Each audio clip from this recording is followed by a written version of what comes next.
Baik sahabat keluarga muslim dan pendengar radio Arsala FM, kembali kita di Bincang Sehat. Nah, untuk masalah informasi zat gizi mikro, sahabat keluarga muslim, biasanya untuk mengetahui seseorang itu apakah kekurangan zat mikro atau tidak, gejalanya ini perlu sekali untuk ketahui karena faktor tadi terjadinya kekurangan zat gizi mikro tadi bukan hanya faktor ekonomi saja, namun juga faktor pengetahuan orang tua dalam memberikan asupan kepada anaknya. Nah, kita akan perlu mengetahui, kita akan tanyakan ke Dokter Muhammad Irfan kembali bagaimana kita mengetahui gejala anak ini kekurangan zat gizi mikro. Baik, halo Dok. Halo. Halo, Ya. ya, Baik Dok, pertanyaan berikutnya mengenai bagaimana seorang ibu atau orang tua mengetahui gejala yang dimuncul dari anaknya bahwasanya anak ini adalah kekurangan zat gizi mikro. hmm, oke. Terima kasih. Jadi secara umum, nah tanda-tanda untuk kekurangan zat gizi mikro, baik vitamin maupun mineral ini, biasanya yang paling sering didapatkan orang tua itu anaknya sulit konsentrasi, kemudian anaknya lemah lemas, kemudian sering mengeluhkan ototnya mungkin terasa lemah atau ada nyeri. Ada beberapa kasus yang berat bisa sampai terganggu pernapasan, kemudian ada rambut yang rontok, kemudian kalau ada anak perempuan yang sudah dia balik, mungkin haidnya bisa jadi tidak teratur, kemudian kesulitan tidur, atau kadang malahan anaknya selalu mengantuk. Seringkali mengantuk saat diajak belajar juga Mm-mm. mengantuk. Eh, yang lain saat dia bermain pun biasanya tidak begitu semangat. Yang Mm-mm. lain itu tanda-tandanya bisa saja ada konstipasi. Mm-mm. Ini menunjukkan bahwa saluran cernanya biasanya tidak sehat Mm-mm. dan kekurangan zat-zat nutrisi yang Mm-mm. membantu untuk pergerakan otot usus untuk mengeluarkan kotoran. Mm-mm. Tanda yang lain itu yang bisa didapatkan adalah adanya depresi.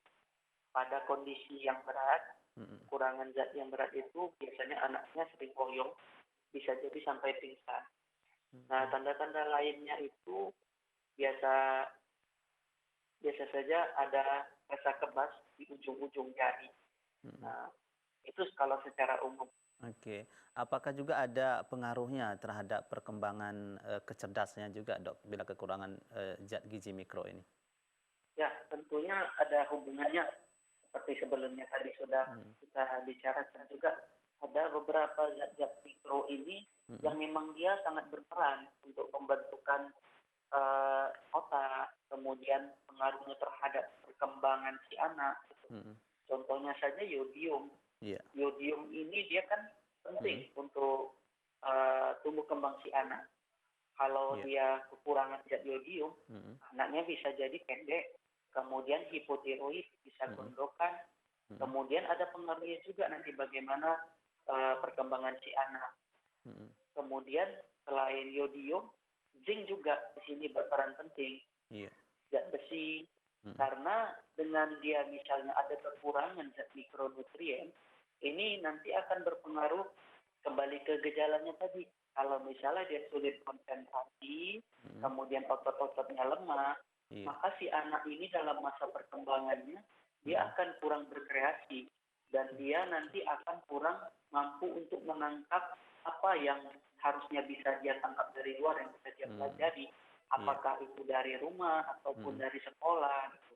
Dengan kesulitan dia konsentrasi, Mm-mm. sehingga anak ini pasti perkembangannya akan tertinggal Mm-mm. jika dibandingkan dengan anak-anak yang cukup asupan mikronutriennya. Mm-mm. Oke, baik. Jadi betul Dok ya bahwasanya kekurangan zat gizi mikro ini juga bisa mempengaruhi kecerdasan anak seperti itu Dok ya. Ya, ya benar. Oke, baik. Kalau dari secara fisik kan untuk membedakannya kalau misalnya ke anak kekurangan gizi, misalnya seperti badannya kurus seperti itu. Namun untuk zat gizi mikro ini apa juga bisa seperti itu Dok, nampak kurus atau memang hanya ya lemah tadi seperti itu, banyak hal-hal yang kurang dari badannya seperti itu, pertumbuhannya seperti itu. Umumnya sih tidak Mm. terlihat secara Iya. langsung dari Mm. fisik. Iya, iya. Paling yang nampak khas itu Mm. biasanya pada penyakit beri-beri. Mm. Penyakit beri-beri ini kan akibat defisiensi ataupun kekurangan zat vitamin B1. Mm. Kemudian menurunnya daya pandang, Mm-mm. ini pada kekurangan vitamin A. Kemudian kalau dari vitamin C ini biasa sariawan yang paling Mm-mm. sering.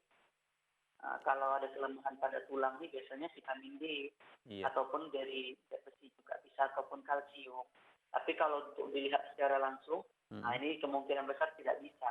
Makanya Oke. sering kecolongan gitu Mm-mm. bahwa si anak ini kekurangan zat Iya, iya. sampai diperiksakan ke laboratorium barulah kelihatan. Oke, jadi orang tua emang harus cerdas dok ya, tidak hanya Ya, menilai anak hanya dari fisiknya saja, misalnya anaknya gemuk, tapi hanya yang dikasih adalah karbohidrat terus seperti itu dok ya, ya, tidak ada vitamin atau mineral yang lain seperti itu. ya. Baik. Nah, kemudian nih dok mengenai yodium tadi ini salah satu yang sangat penting masuk dalam kategori zat mikro seperti itu. Nah, ini bagaimana pemberiannya kepada anak nih dok? Karena kan kelebihan dari yodium ini juga tentunya berbahaya seperti itu. Ya. Kalau untuk iodium ini saya kira ini kan dia pemberiannya juga hanya dari garam.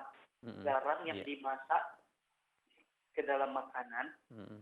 Nah, masalahnya adalah bagaimana meletakkan garam ini di masakan. Mm-mm. Sebagian orang salah. Ternyata meletakkan garam itu Mm-mm. saat di tengah memasak gitu atau di awal memasak.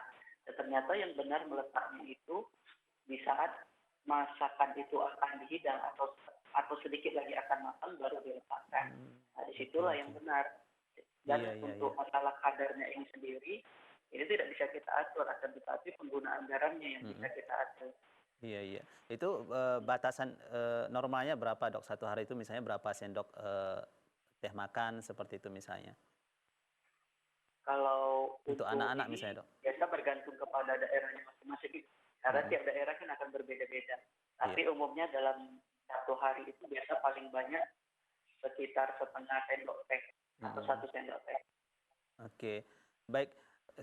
Informasi yang dokter sampaikan tadi mengenai bagaimana cara penggunaan garam yang tepat tadi ini merupakan informasi yang cukup penting juga nih dok, karena kebanyakan masyarakat kita masak itu memasukkan garam itu ketika lagi memasak dok ya, bukan ketika Ya, mau menghidangkan seperti itu. Nah, efeknya sebenarnya apa dok? Apakah yodium di sini, garam di sini tidak berfungsi lagi dengan baik atau bisa menimbulkan bahaya seperti itu dok? biasanya berkurang kadar Hmm. yodiumnya.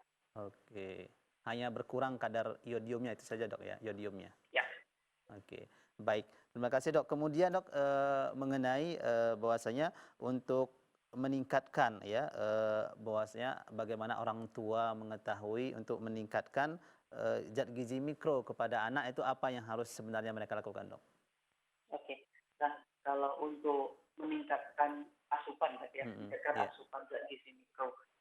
Jadi untuk mencegah terjadinya kekurangan ini, Mm. sebenarnya makan yang perlu kita berikan kepada anak-anak ini tidak perlu macam-macam. Akan tetapi perlu kita berikan dia bervariasi dalam jumlah yang cukup.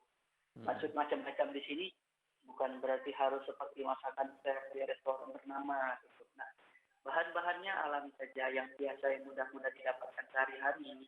Mm. Akan tetapi mungkin yang menunya diganti kalau bisa setiap hari dan memenuhi sumber-sumber zat-zat mikro tadi dan makro Mm-mm. juga. Jadi dia ibarat seperti simfoni musik, dia harus seimbang semua.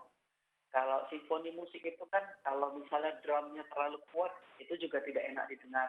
Iya. Kalau misalnya gitarnya terlalu kuat melengking juga tidak enak didengar. Mm. Nah, hal yang sama juga pada makanan, di mana kita harus seimbang memberikannya. Di sana ada komponen karbohidrat.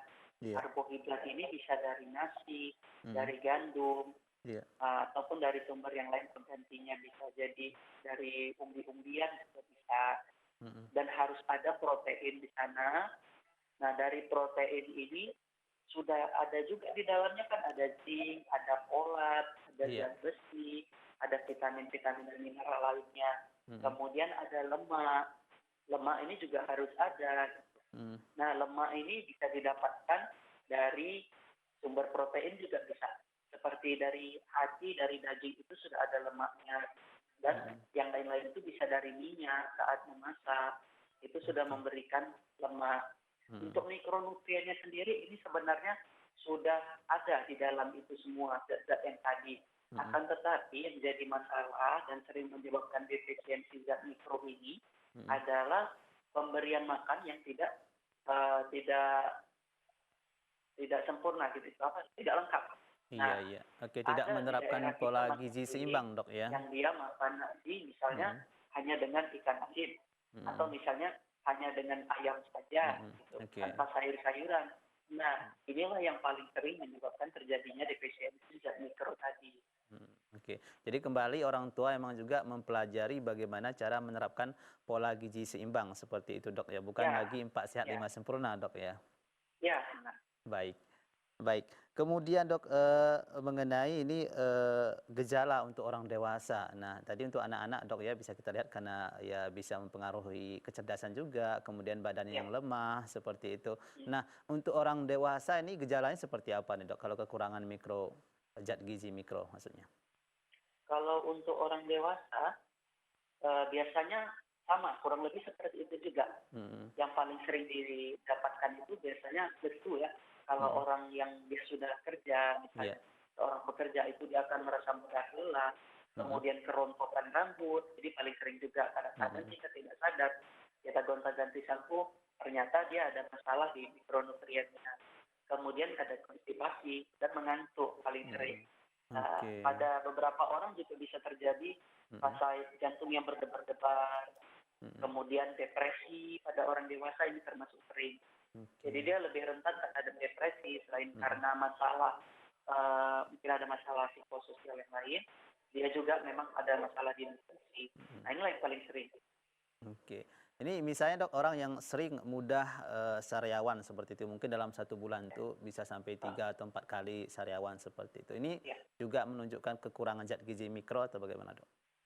ya bisa jadi kekurangan zat gizi mikro. Mm-mm. Jadi kita harus lihat juga bagaimana riwayat konsumsi makanannya. Mm-mm. Apakah sudah cukup mengkonsumsi makanan yang mengandung vitamin C atau tidak. Mm-mm. Jadi kan biasanya khasnya di vitamin C kalau sering sariawan. Mm-mm. Nah kita tanya balik lagi, bagaimana konsumsi makanan yang mengandung vitamin C-nya? Vitamin C itu kan tadi banyaknya di tomat, Mm-mm. di buah-buahan yang citrus yang asam Mm-mm. seperti jeruk mungkin, mangga atau Iya. manggis atau strawberry. Ya strawberry Mm-mm. mungkin kita tidak terlalu banyak makan. Yang Iya. umumnya kita konsumsi itu jeruk ya, Mm-mm. jeruk Betul, Dok. ataupun mangga gitu. Nah, Oke. kalau yang lain itu sumbernya bisa dari cabai. Mm-mm. Nah, cuma cabai ini kan nggak mungkin banyak juga kita konsumsi, pasti secukupnya aja. Nah, yang paling umum memang jeruk, jeruk sama mangga biasanya. Oke, baik. Terima kasih, Dok, keterangannya mengenai gejala yang untuk orang dewasa ya. Mungkin jadi untuk sahabat keluarga muslim yang mungkin masih sering sariawan seperti itu, mungkin bisa diperhatikan ya, mungkin kekurangan vitamin C, maka perbanyak mengkonsumsi misalnya jeruk seperti itu. Baik, Dok, nanti pertanyaan berikutnya nih, Dok, mengenai bahwasanya disampaikan defisiensi zat gizi mikro itu salah satunya adalah kekurangan asupan, kemudian penyerapan. Nah, di sini yang akan saya tanyakan, Dok, penggunaan satu atau lebih vitamin dan mineral. Ini yang akan saya tanyakan, yang belum saya paham nih, Dok, mengapa penggunaan satu atau lebih vitamin dan mineral juga dikatakan penyebab kekurangan atau defisiensi zat gizi mikro. Baik, Dok, sebelumnya kita jeda terlebih dahulu. Sahabat Gua Muslim yang ada di rumah dan dimanapun Anda berada, jangan kemana-mana, tetap di Bincang Sehat. Kita akan kembali setelah pesan-pesan berikut ini.